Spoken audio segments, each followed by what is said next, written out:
Propagation des ondes lumineuses, programme de seconde basé sur le livre scolaire. Changement de milieu de propagation. Alors quand les ondes lumineuses se propagent, alors bien sûr, on sait déjà qu'elles se propagent en ligne droite dans un milieu homogène et transparent. Et justement, qu'est-ce qui se passe quand on change de milieu? Alors quand on change de milieu, qu'on passe par exemple de l'air à l'eau ou de l'air à un air plus chaud, ou voilà, quand les propriétés du milieu changent, alors la surface de séparation entre ces deux milieux est appelée dioptre et un rayon va soit être réfléchi, soit aussi être en partie réfléchi, en partie réfracté. Alors, la réflexion, elle est peut-être plus connue, c'est ce qui se passe sur un miroir. Quand il y a un rayon incident qui arrive ici, alors il est réfléchi, et on parlera tout à l'heure du lien qu'il y a entre I1, l'angle d'incidence, l'angle qu'on mesure à partir de la normale par rapport au changement de milieu, au dioptre, et R, l'angle de réflexion. Mais il y a aussi une partie de la lumière qui peut franchir le dioptre et se propager dans le deuxième milieu. Mais il y a un changement de direction. C'est ce que l'on observe quand on a un objet qui est à moitié immergé dans l'eau. Si ici on a une rupture quant à la continuité, enfin si on voit effectivement que l'objet n'est c'est comme si on le voyait à côté de là où il est réellement, eh bien c'est parce que la lumière, en traversant les différentes surfaces entre l'eau, l'air et le verre ici, a parfois changé de milieu. Et on appelle ce rayon le rayon réfracté. Alors, on a des modèles pour la réfraction et pour la réflexion, on a des lois. On vient de définir quels étaient quel angle on appelait I1, I2, donc l'angle d'incidence c'est I1, l'angle de réfraction c'est I2, l'angle de réflexion c'est R, et les lois de Snell-Descartes ont été établies indépendamment par Snell et René Descartes, donc ça date du XVIIe siècle, et les lois sont celles-ci. Alors tout d'abord, le rayon incident, le rayon réfracté, le rayon réfléchi et la normale sont dans le même plan. Alors si on revient ici, effectivement, c'est le plan de la feuille. C'est-à-dire que le rayon incident, quand il s'est réfléchi dans le plan de la feuille, pas un peu à droite, c'est-à-dire vers nous, soit dans la profondeur, il se réfléchit dans le plan. Et pareil pour celui-ci, ça se passe dans le plan, et ce plan est le plan qui est perpendiculaire au milieu. Deuxième loi de Snell-Descartes, eh bien, ces lois vont nous donner des indications pour les différents angles. Alors, I1 égale R pour la réflexion. Alors ça, c'était assez évident. En gros, l'angle réfléchi, c'est le même que l'angle incident. Si on arrive ici sous 20 degrés, ça repart sous 20 degrés. Si on arrive sous 80 degrés, ça repart sous 80 degrés. Voilà. Par contre, c'est une loi mathématique un petit peu plus compliquée pour le lien entre l'angle d'incidence et l'angle réfracté, et l'angle de réfraction. Dans ce cas, la loi, ça sera N1 sinus I1 égale N2 sinus I2. En fait, il n'y a pas de liaison simple entre I1 et I2, mais par contre, on va pouvoir trouver une liaison entre les sinus des deux angles. N1 et N2 sont ce qu'on appelle les indices de réfraction des milieux 1 et 2.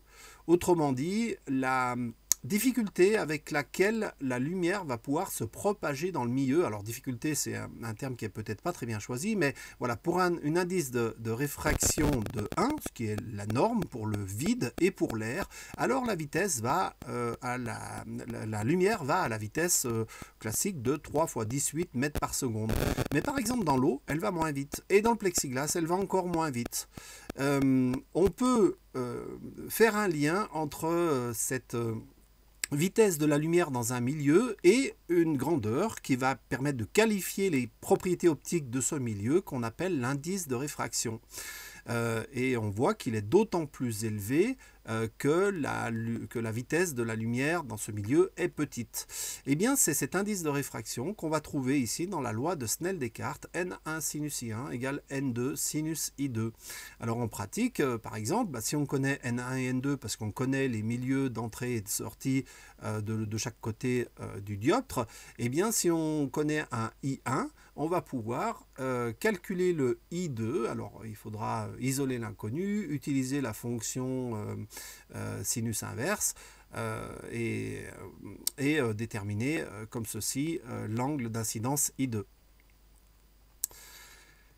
La lumière polychromatique, donc composée de plusieurs radiations, plusieurs couleurs, c'est le cas par exemple de la lumière blanche, va pouvoir être dispersée quand elle va pouvoir être dispersée quand elle passe à travers un élément qui est par exemple un prisme.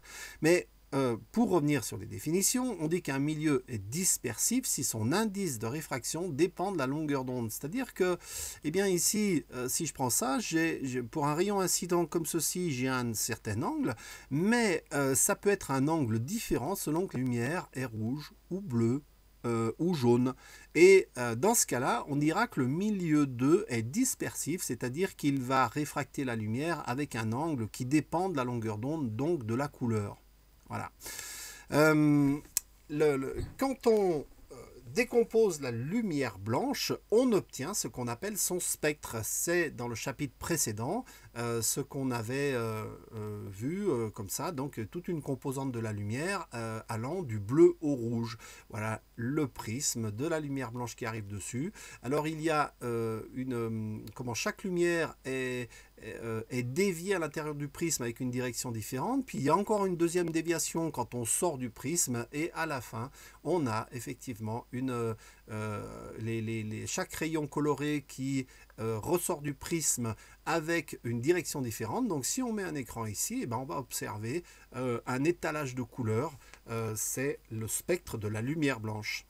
On voit ici quelques exemples de valeur d'indice pour l'eau. Alors là, on fixe le corps, on a pour l'eau, on voit qu'on a un indice de réfraction qui dépend très légèrement, c'est des petites variations en fonction de la couleur, mais ça suffit à décomposer la lumière blanche pour en voir le spectre.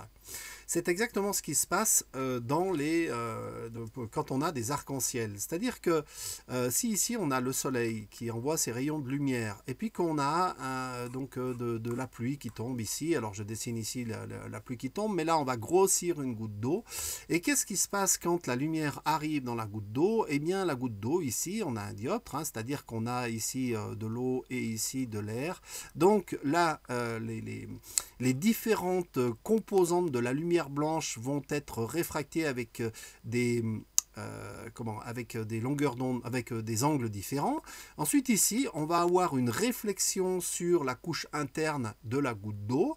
La lumière continue, elle va repasser d'un milieu O à un milieu R en étant à nouveau réfracté, et on voit qu'ici on a un angle qui, enfin du moins on a une trajectoire, une direction des rayons lumineux qui dépendent de la couleur. Donc si nous on est là et qu'on regarde en direction de la pluie avec le soleil qui est dans le dos ou de côté, eh bien on va voir à différents endroits, on va voir des zones de la pluie qui sont rouges et des zones de toute la pluie qui sont bleues, et qui sont la matérialisation à grande échelle de ce phénomène de réfraction de l'eau dans la goutte d'eau. Voilà, donc l'arc-en-ciel est un phénomène de décomposition de la lumière.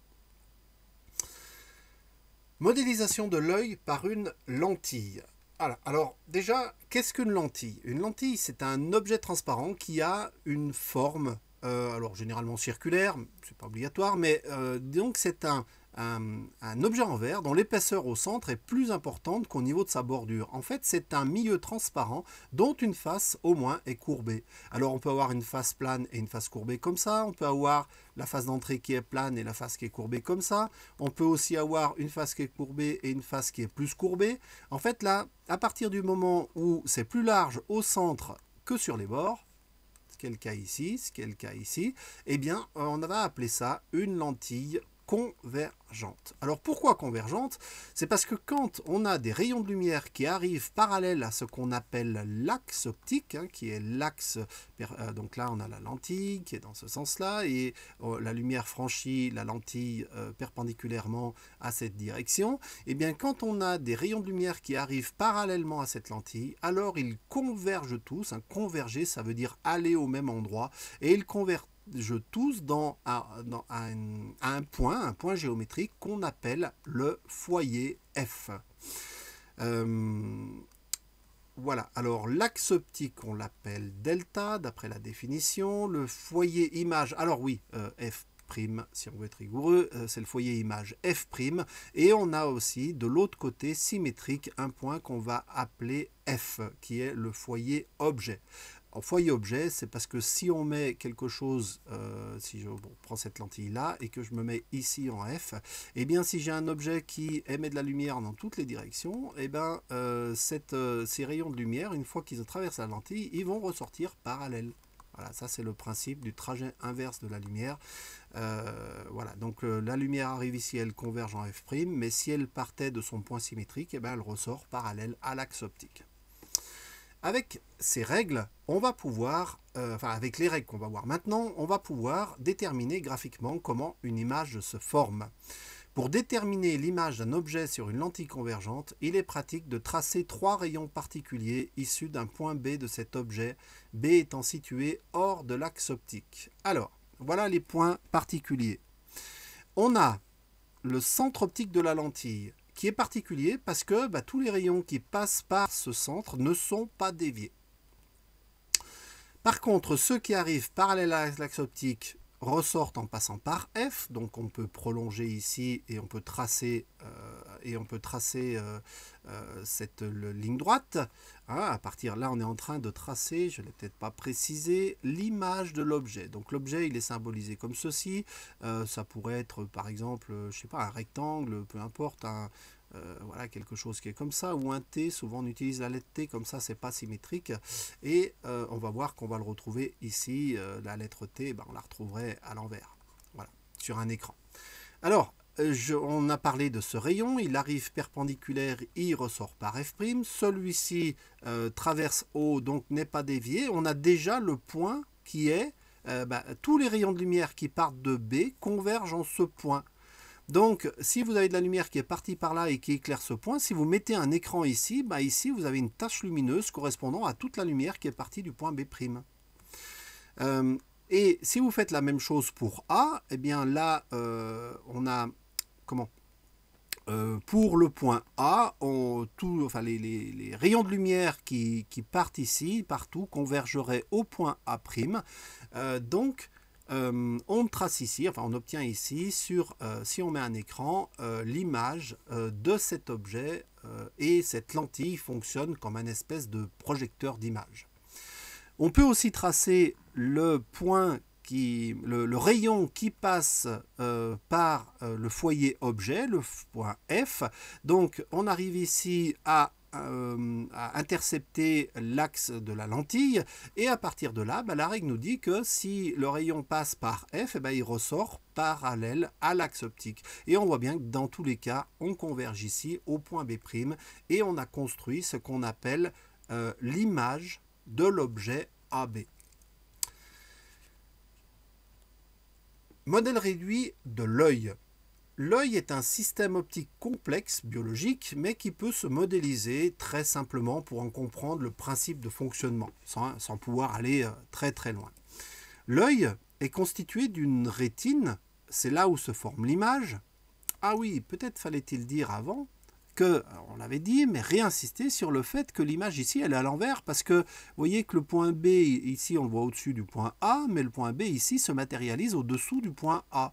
C'est pour ça que quand on a formation d'une image avec une lentille, eh bien, l'image se forme à l'envers. Et si je reviens ici à l'œil, eh bien, le cristallin est une matière transparente à travers lequel la lumière passe, et ce cristallin est exactement l'équivalent d'une lentille convergente. Il se comporte exactement comme une lentille convergente. Devant, nous avons l'iris qui va filtrer, enfin qui va régler la quantité de lumière qu'on fait rentrer dans l'œil pour ne pas être ébloui. La pupille, c'est le trou qu'il y a au milieu, et l'iris a la capacité d'adapter la taille de la pupille, c'est-à-dire la taille du trou par lequel la lumière peut passer, pour pas qu'on soit ébloui.